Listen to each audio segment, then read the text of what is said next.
वाली ग्लू वाले में, इसमें जो जैसे पहला वाला दिया है कि उत्साह को उत्साही करना है, साहस को साहसी करना है, तो ये तो कर लोगे आप लोग, है ना। अब इसके आगे एक और चीज दी गई है जिसके बारे में आपको विराम चिन्हों का प्रयोग करना सिखाना है, ठीक है। विराम चिन्ह का मतलब क्या होता है कि जो हम पढ़ते हैं, जैसे किसी भी गद्यांश को हम पढ़ रहे हैं तो उसमें कुछ ऐसे चिन्ह दिए गए होते हैं जिनसे हमको पढ़ने का सलीका आता है। तो हमने देखो एक चीज बनाई है, इसको समझो। ये जो बने हुए हैं ना, ये विराम चिन्ह का पक्षी है, ठीक है।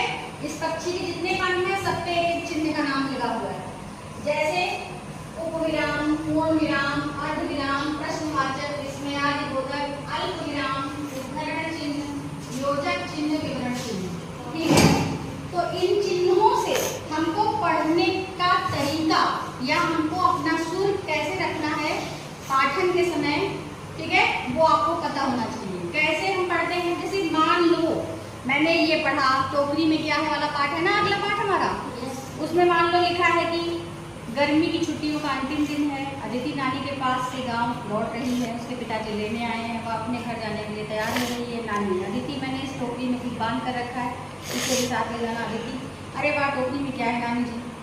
ज़्यादा चीजें नहीं समझ में आ रही है ना।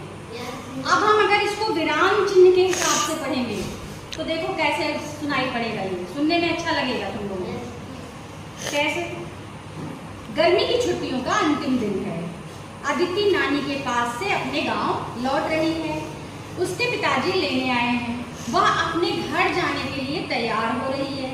नानी, अदिति क्या लगा है, अदिति के आगे यहाँ पर ऐसा चिन्ह लगा है, यानी इसको क्या कहते हैं, विस्मयादिबोधक चिन्ह या संबोधक चिन्ह, ठीक है। जब हम किसी के नाम के आगे ये ऐसा चिन्ह पाते हैं तो हमें कैसे बोलना है, जोर लगा के बोलना है, अदिति, है ना।